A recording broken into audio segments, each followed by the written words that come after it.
kamu kisos, hukuman mati. Mendengar itu apa kata pemuda ini? Aku terima hukuman ini khalifah, tapi tolong beri aku waktu 3 hari. Karena ada harta anak yatim bersamaku yang belum aku bagikan. Jadi dia takut juga nih makan harta yang diamanahkan kepada dia. Nah ini yang paling berat nih Pak, kalau masalah amanah nih, karena duit kalau sedikit ya kadang memang bisa orang bilang haram Pak, tapi kalau banyak dia harum dia jadinya. Itu yang susahnya kita membedakan tuh.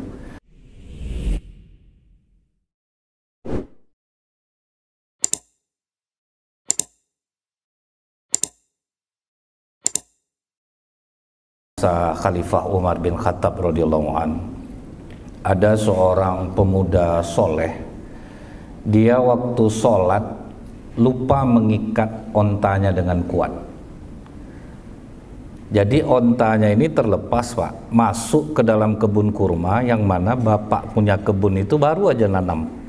Jadi masuk onta ini habis semua yang sudah ditanami itu. Bapak yang punya kebun tidak bisa menahan amarah. Begitu onta itu tersudut, dia tikam onta itu sehingga onta itu mati. Nah inilah kadang emosi ini bahayanya ya Pak ya.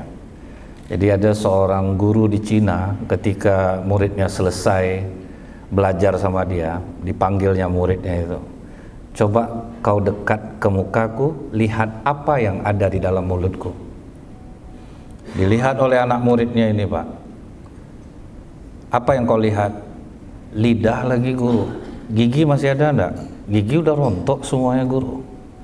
Tahu kau artinya nak? Tidak guru.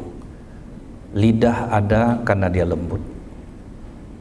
Gigi rontok karena dia keras. Jadilah engkau orang yang lembut, maka engkau akan tetap ada. Nah itu maksudnya itu. Jadi kalau orang yang nggak bisa menahan emosinya itu ya seperti ini jadinya. Dia tikam onta itu mati. Anak yang pemuda soleh tadi habis sholat, dia lihat tidak ada ontanya. Dia tanya-tanya ke orang-orang yang lewat, ada lihat onta saya enggak, warnanya seperti ini. Akhirnya mengarah semuanya ke kebun kurma itu Bapak Ibu. Begitu dia sampai ke kebun kurma itu, nampak dia ontanya sudah berdarah, mati. Bapak itu sedang megang pisau. Anak ini nanya, Pak ini onta saya, siapa yang bunuh? Bapak ini sumbang jawabannya Pak, karena masih emosi. Aku yang bunuh, mau apa kau? Hilang kesolehan anak ini langsung. Nah itulah Pak, apa kata iblis? Senangnya aku mengganggu orang marah, sama seperti anak kecil memainkan bola. Jadi setaat apapun kita ibadah, kalau udah marah hilang Pak, soleh kita itu hilang. Anak ini tidak bisa nahan emosi, diambilnya batu, dilemparnya Bapak itu, kena kepalanya, Bapak itu pun mati. Nah ini sama-sama tidak bisa menahan amarah. Jadi kata Rasulullah, ketika ada dua orang yang sedang bertengkar, aku tahu cara memadamkan amarah mereka. Apa itu ya Rasulullah? Kalimat a'udzubillahi minasyaitonirrajim. Aku berlindung kepada Allah dari godaan setan yang terkutuk. Tapi itu dalam hati aja dibaca Bapak Ibu. Jangan pas berantem sama suami istri di depan suaminya dia ngomong a'udzubillahi minasyaitonirrajim. Ngamuk suaminya Pak. Kau bilang enggak tahu aku arti itu, aku setan kan? Nah, tambah menjadi dia jadinya. Jadi itu dalam hati aja ngomongnya. Ketika kita marah pas sedang meeting, nah itu ingat-ingat tuh. Jangan sampai marah kita tuh sampai menzolimi orang gitu. Marah itu penting Pak. Kalau enggak marah susah juga. Karena kadang sifat manusia itu kalau orang lunak dianggap rendah, kalau orang terlalu keras dibuat macam tidak nyaman dia rasanya. Jadi kadang perlu amarah itu. Kalau pimpinan marah ke bawahan berarti ini ada yang nggak beres, ini perlu diluruskan. Nah itu bagus Pak. Jadi jangan sampai bikin VT pula kalau habis kena marah terus bikin hai guys, aku tadi meeting dimarahin pimpinan aku loh guys. Padahal aku udah berusaha semaksimal mungkin guys. Mungkin kalian ada yang serupa nasibnya dengan aku, silahkan komen di bawah ya guys. Kalau rame lanjut part 2. Jadi terlalu lemah lah sekarang ini. Kita kalau ndak ada amarah kan susah jadinya. Nah kemudian Bapak Ibu, begitu dia melihat ontanya mati, bapak ini mati, bangkit penyesalan dia. Nah ini bagusnya Pak. Jadi memang kita itu ditekankan untuk berani berbuat, berani bertanggung jawab. Dia melakukan kesalahan, sebetulnya tidak ada yang menyaksikan, dia bisa aja lari. Tapi dia karena penyesal, dia sudah berbuat salah, dia gendong jasad bapak itu. Wah, ini tanggung jawab dia. Jadi kalau kita udah bikin kesalahan, ya akui gitu. Dia gendong, dia tanya-tanya ke masyarakat di mana rumah bapak ini, sampailah menuju ke satu rumah. Rupanya keluar anak bapak itu muda dan kekar badannya. Syukurnya kejadian itu tidak di zaman sekarang gitu. Kalau zaman sekarang, aku yang jelas bapak aku mati, aku bunuh dia dulu. Nantilah urusannya hukum. Tapi pada saat itu Pak, ajaran itu masih teramat kuat gitu. Jadi kalau orang salah ya udah nanti diadili. Jadi nggak boleh main hakim sendiri. Nah kalau sekarang ini Bapak Ibu, kadang sendalnya hilang di masjid harganya 200.000. Doanya, ya Allah patahkanlah kaki orang yang mencuri sendal hamba, kan tidak imbang itu Pak. Sendal 200, kaki orang patah didoakan, itu zolim namanya. Nah kemudian ditanya oleh anak pemilik kebun kurma ini ayah saya, siapa yang bunuh? Dia bilang, saya khilaf, saya yang bunuh bapak anda karena bapak anda membunuh onta saya, jadi saya tidak bisa nahan emosi, saya marah, saya lempar tadi mengenai kepalanya. Kata anak bapak ini, selenggarakan jenazah ayah saya, kamu pertanggungjawabkan nanti di hadapan Khalifah Umar bin Khattab. Jadi disentil pun enggak Pak. Jadi sampai sekarang kalau seperti di Arab Saudi itu ada aja kejadian seperti tertabrak orang, nggak perlu lari, jangankan ninju, nyentil aja pun nggak ada Pak. Jadi begitulah masih kuatnya. Kalau di Indonesia jangan coba lagi Pak. Kadang yang dicuri isi kotak infaknya 500.000, orang dibakar gitu Pak. Jadi inilah akibat semakin jauh ya semakin jauh juga jadi pemahamannya. Jadi begitu setelah selesai dikebumikan, dibawa anak muda ini ke hadapan Khalifah Umar bin Khattab. Khalifah Umar bertanya, kenapa anak ini kalian bawa ke saya? Dia sudah membunuh ayah saya Khalifah. Tapi nengok mukanya baik itu agak tidak yakin rasanya Khalifah Umar. Nah itulah Pak ya, kadang muka kita ini ada muka kasihan. Asal nengok kawan tuh kasihan aja gitu. Padahal dia udah makan kadang Pak. Nah itu ujian tuh memang tuh. Ada muka orang, muka angkuh, muka sombong, padahal dia baik. Sampai pas ditangkap polisi, apa salah saya Pak? Helm saya klik, ini SIM, ini STNK, spion pakai, lampunya hidup, plat masih hidup. Muak aja gue nengok muka kau. Nah, itulah kadang ujian dapat muka-muka sombong itu, itulah ujiannya. Resiko kadang kan ada perempuan, dia wajahnya jutek, padahal dia baik. Orang udah suzon aja lihat wajah dia. Saya punya teman Mbak, memang agak nasibnya kasihan saya, karena dia dikasih Allah itu wajahnya wajah angkuh gitu. Jadi susah untuk bersosialisasi. Jadi kalau yang wajah kasihan masih mending Pak. Pokoknya pas marah sama dia itu tidak tega rasanya itu Pak. Tertengok muka dia itu kasihan gitu ya. Rasa menyesal kita habis marahin dia itu. Karena memang macam itu wajah dia. Dan saya ada jumpa orang yang seperti ini Pak. Bahkan untuk manajer di Pekanbaru ini paling takut loh sama sopir yang satu itu Pak, karena dia kesayangan bos besar di Jakarta. Itulah keberuntungan dia itu. Bahkan dia pernah ketangkap loh Pak, pencuri di perusahaan di CCTV. Wah, orang kantor sini merasa waduh kita dapat nih untuk menyingkirin dia, ini memang udah kurang ngajar ini. Dikirim videonya ke bos besarnya di Jakarta. Bos besar di Jakarta langsung turun besok kemari, dia kumpulin seluruh stafnya, dia bilang, kenapa orang kesayangan saya sampai mencuri? Kemana perhatian kalian sampai susah hidupnya? Malah kena marah loh. Ah itulah kalau dapat wajah-wajah hibah tuh Pak, tidak tega orang mau diberhentiin, tidak enak rasanya, hati sayang sama dia. Nah jadi anak ini begitu dikatakan Khalifah Umar, betul kau yang membunuh, karena tidak yakin nengok wajahnya baik itu. Anak ini mengatakan, demi Allah Khalifah, sekalipun tidak ada yang menyaksikannya, tapi Allah tahu bahwa saya pelakunya. Lihat betapa beraninya dia, bertanggung jawab dia, jujur dia. Kalau kita kan bawa nama Allah justru malah bohong. Kakak yang menjelekkan aku ke orang, kak, demi Allah tidak ada kakak, padahal dia rupanya itu sering tuh bawa nama Allah, padahal dia yang melakukannya. Haram, tidak ada kakak seperti itu, macam tidak tahu aja sama kakak. Kakak tidak tipe-tipe kakak ya nyampaikan kayak gitu. Ini Allah saksi nih, itu sering kayak gitu. Sama dengan begunjing, kadang bawa nama Allah lah tuh, kak ini bulan puasa ya kak, aku bukan menjelek-jelekkan orang nih kak, ini Allah saksi ya. Malah tambah lo dosa ya. Dalam gunjing itu berdosa.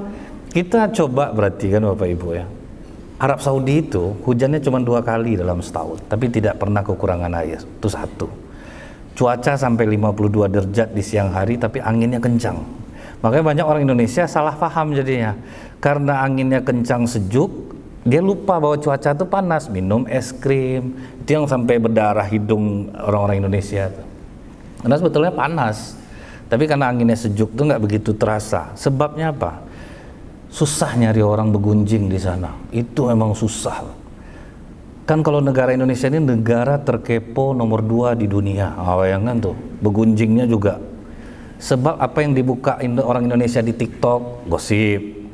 Apa yang ditonton orang Indonesia, habis Mama Dedeh ceramah, langsung tayangan gosip. Itu begitu tingginya rating begunjing di Indonesia.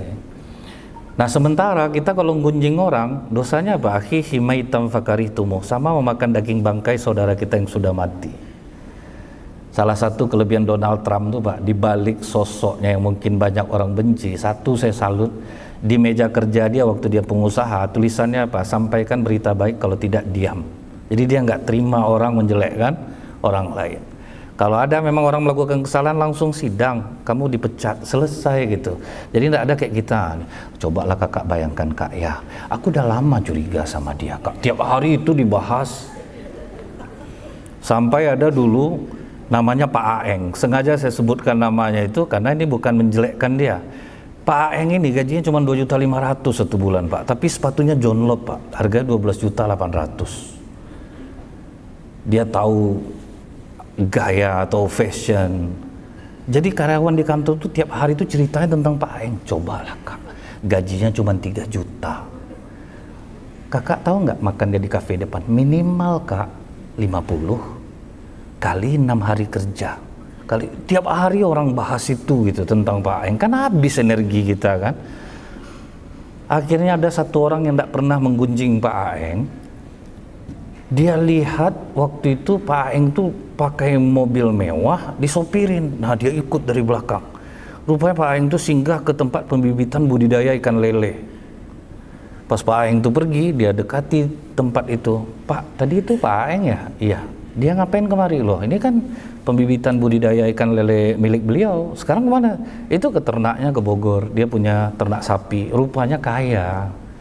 Orang udah salah paham sama dia. Nah itulah hobinya orang Indonesia nih, ngomongnya di belakang terus Pak. Jadi nggak pernah selesai masalah kita. Misalnya nih ya Bu ya, teman ibu keteknya bau, terus ibu selalu menghindar, nyeritainnya ke yang lain. Nggak tahan, aku deket yang busuk, ruangan ber-AC naik aromanya tuh. Apakah yang busuk keteknya ini akan berubah? Kan enggak. Jadi kadang kita butuh kawan yang walaupun dia ceplas-ceplos tapi depan kita berdua gitu. Jadi bedanya nasihat itu berdua. Kalau di depan orang tuh mempermalukan. Itu aja bedanya gitu. Pas ngomong berdua walaupun resikonya besar nih menasihati nih. Kak, minta maaf ya kak. Kan udah lembut kita tuh kan. Ngapa? Kakak terasa enggak kak asal di ruangan orang enggak tahan duduk dekat kakak? Iya ngapa gitu ya? Minta maaf ya kak, ketiak kakak busuk. Jadi masalahnya selesai walaupun yang menasihati dibenci, jadinya itu udah jelas. Resiko kita nasihati orang itu sama seperti obat luka mengenai kulit, memang pedih, orang pasti benci sama kita. Jadi tapi lebih selesai berdua kan. Nah, jadi inilah yang membuat kita di Indonesia itu hujannya sering tapi banjir, kadang kering. Karena sebab apa? Udah banyak orang memakan daging bangkai saudaranya yang sudah mati.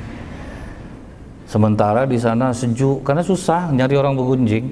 Saya aja pernah mancing, Pak. Saya bilang ke orang itu, bagaimana ceritanya pengawal Raja Salman ini meninggalnya? Kan di Indonesia heboh lo ditembak kawannya lah.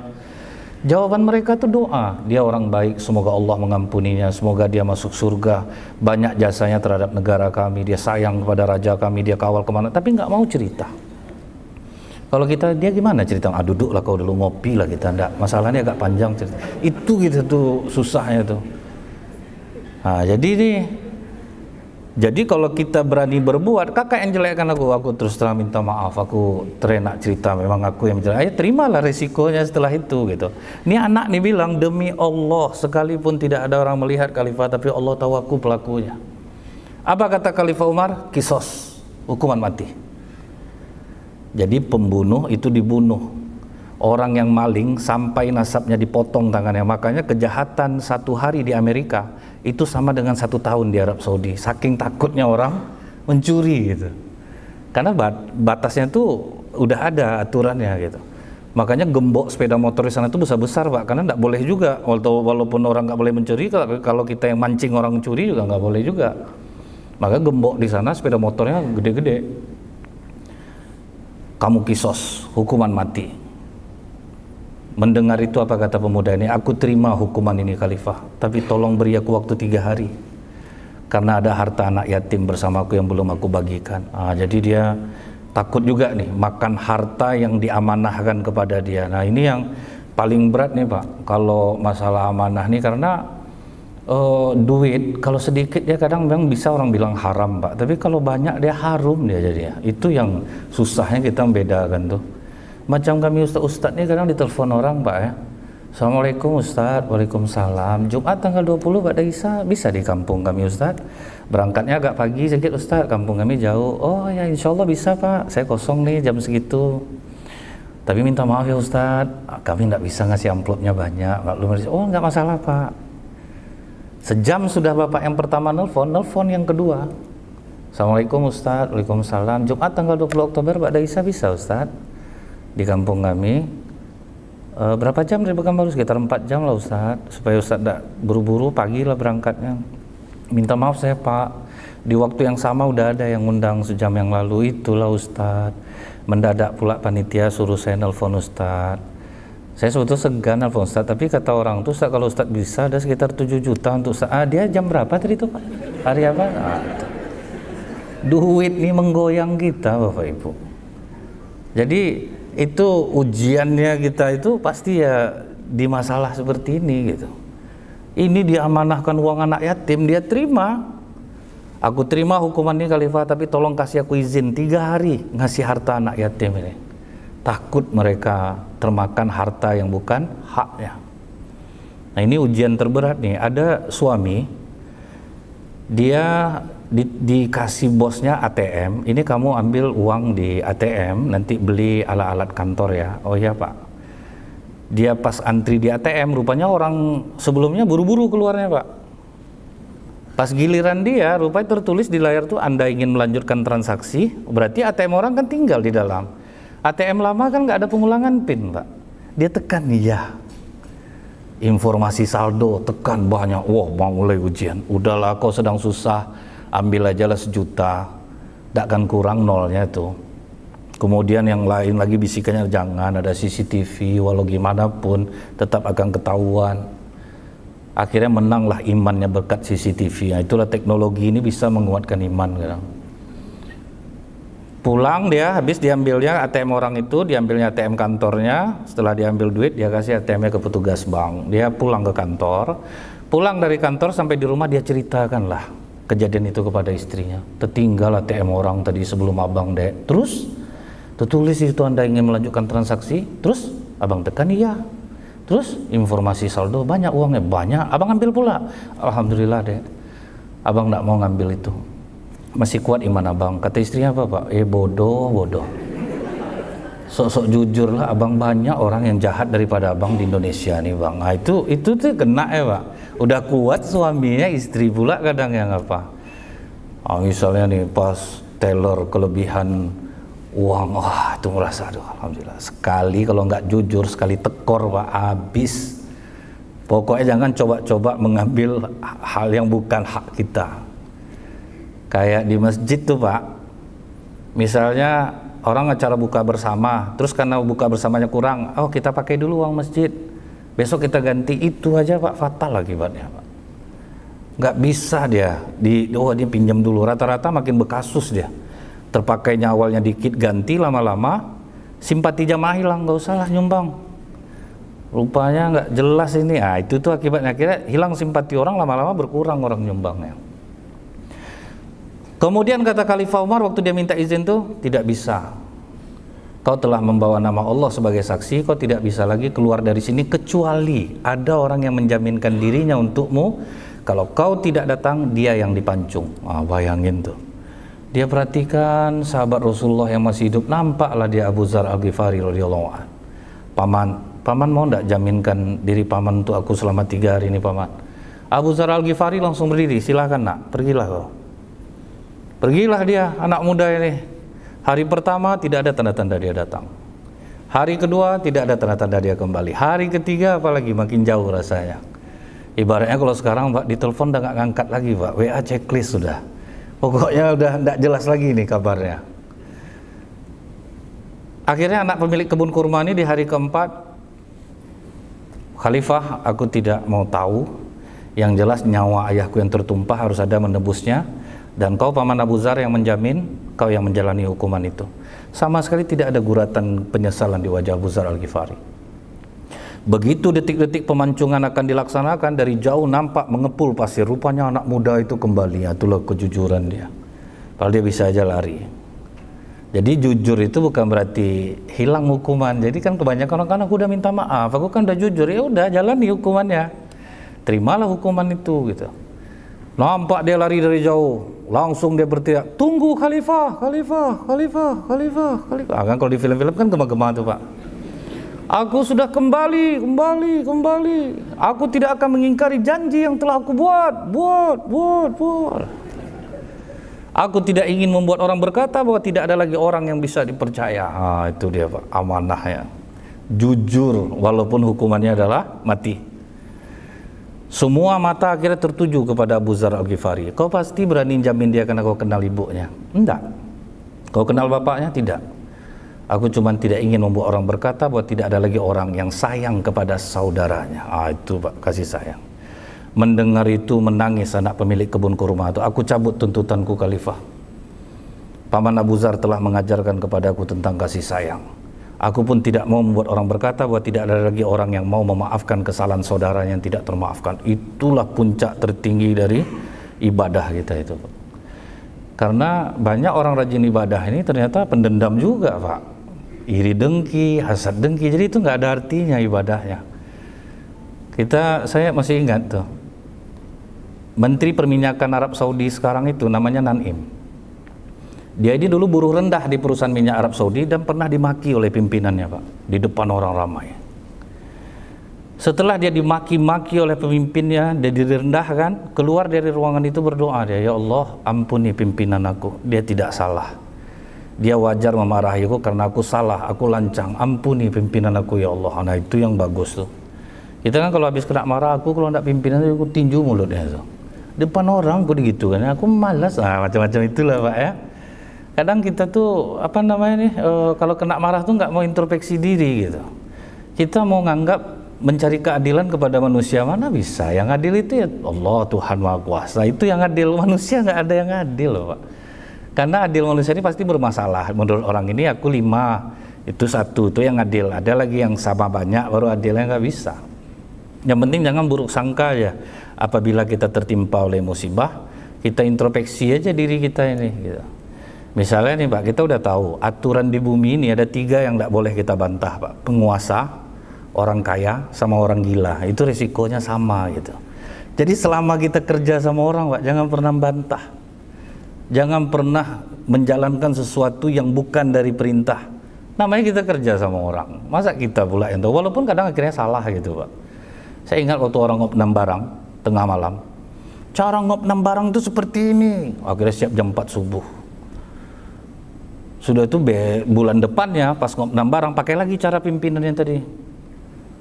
Kok sampai jam 4 subuh ngitung selama ini gitu. Dia pakai cara bapak Pak. Udah jelas saya salah, kenapa kalian ikut? Kan bingung jadinya kan. Dipakai cara dia, dulu dia minta cara dia yang dipakai, ya seperti itulah manusia. Jadi jangan pernah kita lawan penguasa, orang kaya, orang gila. Itu resikonya besar Pak, sama semuanya. Jadi begitu dia dimarah itu, doa dia yang kedua, ya Allah kalau aku jadi orang besar suatu saat nanti, aku tidak akan mau berkata sekasar ini kepada bawahanku. Pedih ya Allah, aku tidak akan mau mengatakan hal ini. Yang ketiga berpikir dia, dirubahnya emosi marah dia itu menjadi energi positif. Aku harus kuliah lagi ya. Jadi dari amarah itu justru malah dia kuliah lagi Pak, ambil perminyakan, lulus dengan nilai cum laude, dikembalikan dia ke perusahaan minyak Arab Saudi, melejit karirnya, jadilah dia menteri perminyakan di Arab Saudi. Itu yang bagus Pak. ibaratnya seperti orang di tangga, dipukul dari bawah malah naiknya ke atas. Nah kita kadang kan sering merasa terhina, kadang kita cerita-ceritakan ke orang. Dapat pula tempat cerita kita orang yang negatif, misalnya dia dimarahi oleh suaminya, ceritanya malah ke janda yang udah 5 tahun gitu. Tentu yang janda nih santai aja lah, cerai aja lah, kakak udah 5 tahun janda aman aja hidup kakak, itu kan bahaya jadinya. Kalau kita sedang tidak punya uang, ceritalah ke kawan kita yang kaya, jangan yang senasib. Kalau senasib tidak ada solusinya Pak. Bang ada duit abang 50 bang, udah 2 hari aku nak makan, kau baru 2 hari, aku udah 4 hari nih, tambah parah ini ya Pak. Kalau kita sakit, ceritanya ke siapa? Ke ahlinya, ke dokter gitu. Jangan ke kawan kita enggak, dokter bertambah penyakit kita dibuatnya. Agak sakit dadaku sebelah kiri ini bang, apa tuh? Macam itulah keponakan aku kemarin. 2 hari dia masuk rumah sakit, hari ketiga mati dia. Itu tambah takut gitu ini ya. Jadi cari orang-orang yang positif, jangan diceritain ke orang gitu. Nah setelah itu Bapak Ibu, begitu dia jadi menteri perminyakan di Arab Saudi, itu mantan pimpinannya datang minta maaf ke mejanya. Maafkan saya Pak, saya banyak salah sama Bapak, saya pernah menghina Bapak, saya pernah merendahkan Bapak, saya ingin minta maaf. Apa yang dilakukan Naim? Berdiri dia di peluknya mantan bosnya, justru saya ingin berterima kasih sama Bapak. Kalau tidak Bapak hina saya dulu Pak, tidak mungkin saya jadi seperti sekarang lah. Itu yang bagus Pak. Kalau kita Pak, saya mau minta maaf Pak. Coba ulang balik. Apa kau bilang tadi? Minta maaf Pak. Oh ingat kau waktu kau ngina aku dulu. Itu tuh Pak, akhirnya dimutasinya jauh-jauh supaya cepat resign orang. Dioper Kalimantan, Papua. Itu gitu tuh kadang masih seperti itu. Makanya kata Profesor Dr. Masaru Emoto, 80% penyakit itu karena jiwa, hanya 20% karena makanan. Selama ini kan kita kolesterol gara-gara makan ini, makanya padahal jiwa kita kadang yang kena. Yang membuat bapak nih sakit jantung pas pergi pesta sama istrinya, bapak nih mau ngambil rendang dilarang sama istrinya, itu jantung bapak tuh naik jadinya, bukan karena rendangnya. Pas mau ngambil rendang, jangan ambil rendang lagi bang, nanti naik kolesterol bang. Nahan itu itulah yang jantung dibuatnya. Jadi bukan karena makanan itu.